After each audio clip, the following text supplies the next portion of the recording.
பேசிக்காக RSI இண்டிகேட்டரை பற்றி பார்த்தலாம். RSI இண்டிகேட்டர் வந்து பார்த்திங்கன்னா maximum over pot and over sold லெவலில் கால்குலேட் பண்ணுறதுக்காக யூஸ் பண்ணுறோம். இதோட மேக்னெட்டிக் ஃப்ளக்ஸ் வந்து பார்த்திங்கன்னா மார்க்கெட் ரேஞ்ச் எந்த அளவுக்கு இருக்குங்கிறத அக்யூரேட்டாக நமக்கு காட்டிடும். இப்போது மார்க்கெட் வந்து பார்த்திங்கன்னா RSI லெவலில் 80க்கு மேலே இருந்துச்சு ஆர் 70 எபோவ் இருந்ததுன்னா ஓவர் பையிங் ப்ரெஷர், மார்க்கெட் வந்து செல் சைட் திரும்பிடும். தென் மார்க்கெட் வந்து பார்த்திங்கன்னா டவுன் சைட் ஓவர் சோல்டு லெவலில் இருக்கிறத அண்டர் 30 கீழே போச்சுன்னா ஓவர் சோல்டு லெவல். தென் இங்கிருந்து ஒரு பையிங் ப்ரெஷர் கிரியேட் ஆகும்.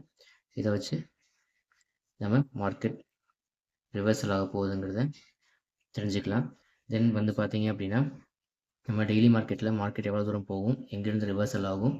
தென் டெய்லி மார்க்கெட்டோட லெவல்ஸ் வந்து பார்த்திங்கன்னா நம்ம டெலிகிராம் சேனலில் போஸ்ட் பண்ணிகிட்ருக்கோம். நம்ம டெலிகிராம் சேனலோட லிங்க் கொடுத்துருக்கேன், ஜாயின் பண்ணிக்கோங்க. டெலிகிராம் சேனலோட லிங்க் இல்லாதவங்க கமெண்ட் செக்ஷனில் லிங்க்னு கமெண்ட் பண்ணுங்கள், லிங்க் உங்களுக்கு சென்ட் பண்ணிடுறேன். தென் நம்ம கிளாஸ் கண்டக்ட் பண்ணுறோம். இன்ட்ரெஸ்ட் இருக்கவங்க வாட்ஸ்அப் பண்ணுங்கள்.